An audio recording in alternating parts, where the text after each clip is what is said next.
tout ce que tu veux qu'il puisse t'arriver dans ta vie est possible d'arriver si tu le crois. C'est vrai qu'il ne suffit pas simplement de croire, mais il faut aussi faire des actes pour accompagner ta foi. Parce que la Bible nous dira, la foi sans les actes est une foi morte. Donc, tu dois avoir la foi, c'est bien, mais tu dois aussi faire des actes qui accompagnent ta foi. Est-ce que personne est avec moi? Lorsque Christ dit, lorsque Dieu dit, réjouissez-vous en tout temps. Réjouissez-vous en tout temps. Parce qu'il sait qu'il y a des moments où tu vas parfois être triste. Il sait qu'il y a des moments où tu vas parfois te dire que non, les choses n'avancent pas et je ne peux pas continuer. Voilà pourquoi en anticipant, il te dit déjà, réjouis-toi en tout temps. Célébrez Dieu en tout temps. Même lorsque tu pleures, continue à célébrer Dieu.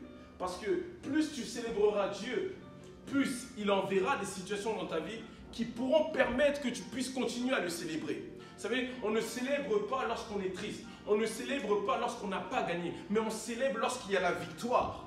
Alors, prends conscience qu'à la croix, comme Christ lui-même l'a dit, tout est accompli. Prends conscience que dans ta vie, tout est accompli et que la victoire est avec toi à chaque fois. Voilà une des raisons pourquoi tu dois toujours célébrer Dieu. Voilà une des raisons pourquoi tu dois toujours te réjouir. Votre vie sera faite de combats. Votre vie sera faite de diverses situations. Mais comment vous allez réagir face à ces diverses situations? Il y a un homme que j'aime beaucoup dans la Bible. C'était un paralytique. Et ce paralytique-là, ça faisait plus de 38 ans qu'il était atteint d'une maladie de paralysie, donc il était malade et il souffre. 38 ans que le mec se dit, mais c'est pas possible, je ne peux pas rester malade comme ça. En fait, dans cette source, il y avait une source d'espoir, c'était l'ange qui descendait et à chaque fois qu'il descendait, après qu'il parte, la Bible nous dit que la première personne qui rentrait dans cette source pouvait recevoir un miracle. En fait, cette personne allait être guérie d'aller dans cette source. Il y a toujours quelqu'un qui me dépasse.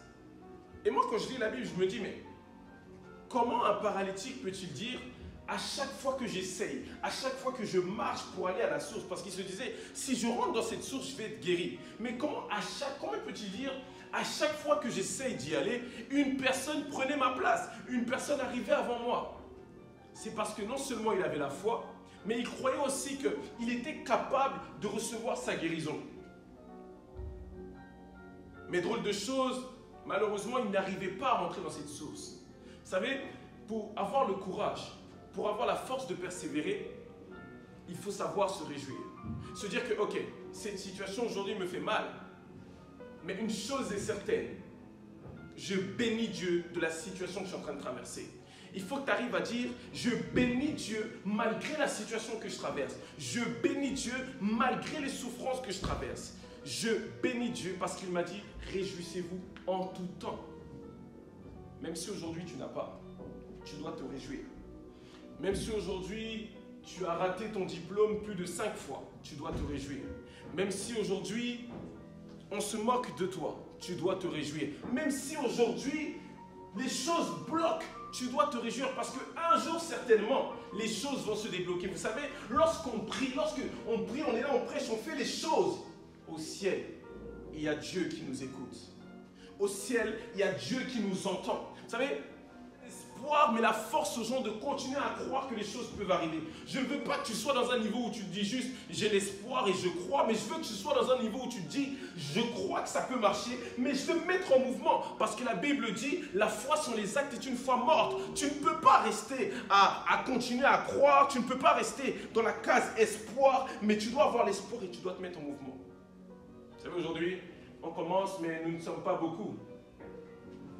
Aujourd'hui, on commence, mais nous ne sommes pas plus de 1000, nous ne sommes pas plus de 100, nous ne sommes pas plus de 50. Vous savez, aujourd'hui, on commence. Vous savez, à chaque commencement, il y a la négligence. Parce que les gens seront beaucoup plus focalisés sur ce que tu es aujourd'hui, au lieu d'avoir la foi, au lieu d'avoir les yeux de la foi qui voient demain. Ça veut dire quoi? Ça veut dire qu'ils voient aujourd'hui là où tu commences. Ils se disent, mais non, il n'a personne. Personne ne le suit. Qui le connaît? Mais ils n'auront pas les yeux de la foi qui est capable de voir la personne que tu seras demain.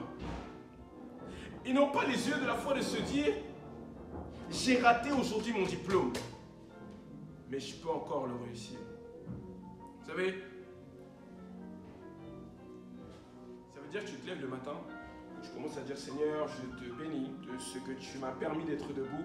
Seigneur, je te bénis de ce qu'aujourd'hui tu m'as permis d'être là avec toi. Je te bénis de ce que tu m'as donné le souffle de vie. Juste ça, la reconnaissance, en fait, attire à vous la bénédiction. Parce que plus vous bénirez Dieu, plus vous allez élever Dieu, plus vous allez dire Seigneur, je te bénis, Seigneur, je suis avec toi, Seigneur, merci pour toutes choses. En fait, vous allez développer en vous une positive attitude. Le but, vous savez, il y a des personnes qui jamais ne sourient, jamais ne sont contents, jamais ne sont heureuses. Sur mon lieu de travail, on m'a demandé il y a quelques jours, mais Franck, tu es tout le temps heureux. Comment tu fais pour être tout le temps dans la joie, tout le temps tu souris, tout le temps tu es bien, même lorsqu'il n'y a pas une occasion, même lorsqu'il n'y a rien qui fait que, on va dire oui, il est content parce qu'il a marqué un but, ou il est content parce qu'il a gagné 1 million d'euros, toi tu es toujours en train de sourire.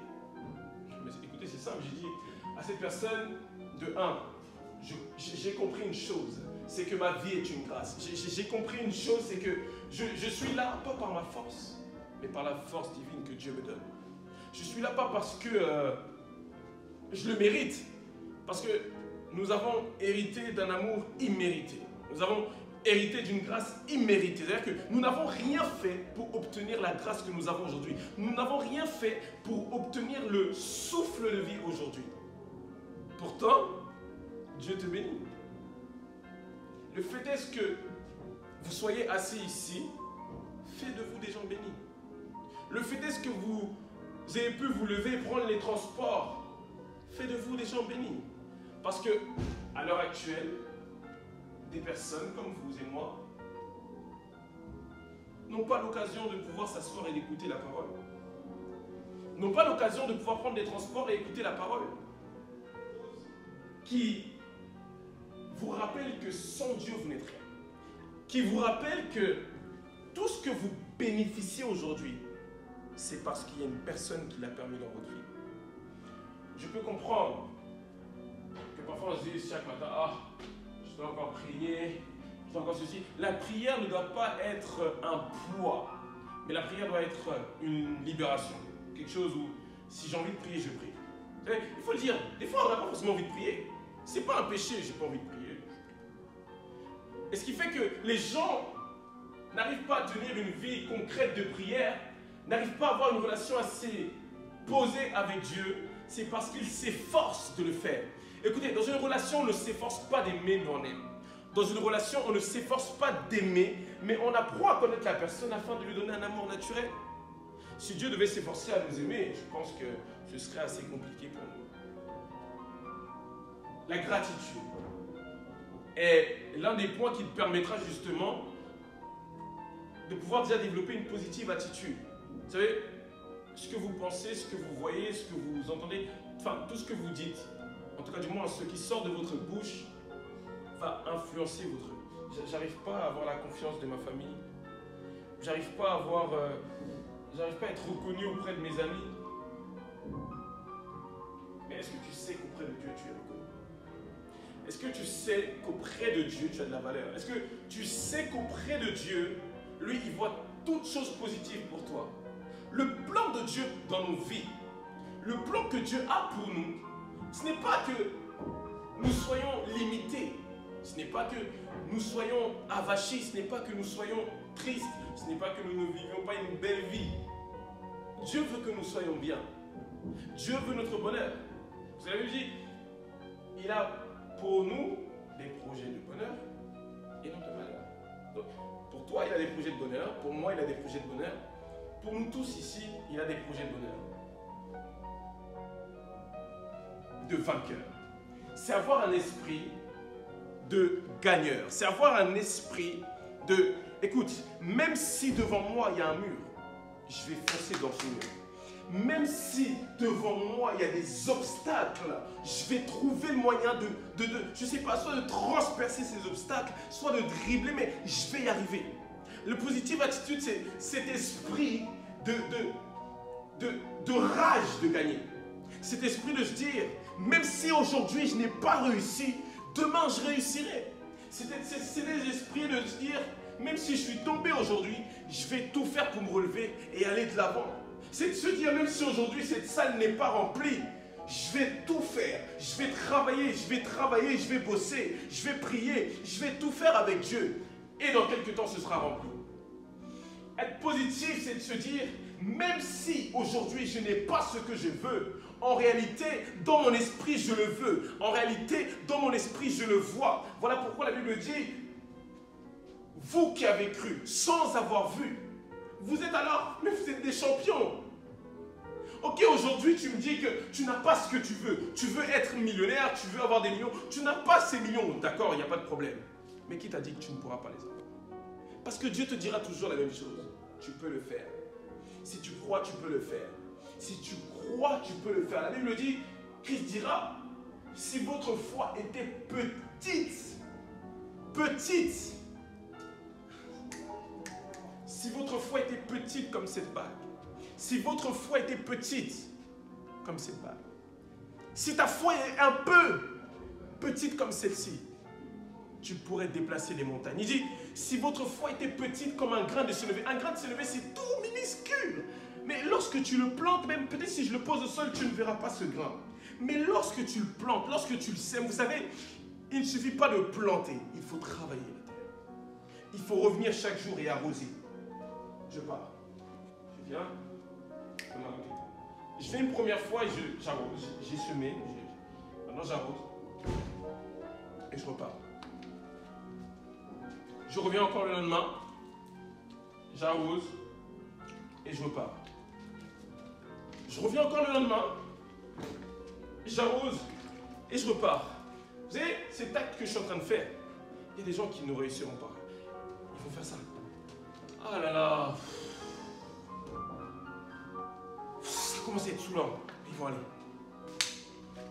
Après, ils vont se dire, j'en ai marre. J'en peux plus. Moi, je peux pas. Ça ne veut pas pousser. Ça, ce sont les gens qui abandonnent. Mais une personne qui veut développer une positive attitude va dire, écoute, je vais encore revenir, c'est saoulant, ça fait mal, mais je dois le refaire, je dois repartir. En fait, c'est toujours voir positif. En réalité, tu ne vois pas ton grain de sénévé en train de pousser. Ça, c'est ce que tu vois dans ton écran radar. Mais dans l'écran radar d'un visionnaire, dans l'écran radar de la foi, dans l'écran radar de Dieu, en réalité, ton grain est en train de germer. Ton grain est en train de prendre. Dans la positive attitude, il y a aussi la persévérance. De se dire, je continue tant que ça n'a pas marché. Pendant 38 ans, l'homme de Bethséda, l'homme à la source de Bethséda, a dit pendant 38 ans j'étais malade, 38 ans j'étais en train d'essayer d'aller vers cette source, ce qui fait que les chrétiens, je dirais les chrétiens, c'est un dérivé, font qu'ils n'avancent pas dans leur vie spirituelle, font qu'ils n'avancent pas dans leur relation avec Dieu. C'est parce qu'ils se mentent à eux-mêmes et mentent au monde. Ils veulent montrer une image de la personne qui prie H24. Ils veulent montrer une image de la personne qui n'a pas de faute, qui n'a pas d'erreur. Mais c'est un mensonge. Ils pensent qu'en faisant des choses, ou du moins en disant qu'ils ne font pas certaines choses, ils seront meilleurs. Mais tôt ou tard, la vérité finit par éclater. Le problème, c'est qu'aujourd'hui, on veut paraître pour des saints, 4 fois saints, 5000 fois saints. Or que le saint des saints, c'est Christ. Et la Bible dit, nous sommes appelés saints à cause de Christ. Mais sinon, toi et moi, nous sommes pécheurs. Toi et moi, nous sommes des êtres humains, nous sommes des esprits dans un corps humain avec des défauts. Le problème la chose qui fait que les gens ont peur de venir écouter ou de venir à l'église, c'est parce qu'on les juge. Mais qui es-tu pour juger? La seule personne en capacité de juger, c'est Christ lui-même. Le but de prédicateur, en réalité, n'est pas de condamner, n'est pas de pointer,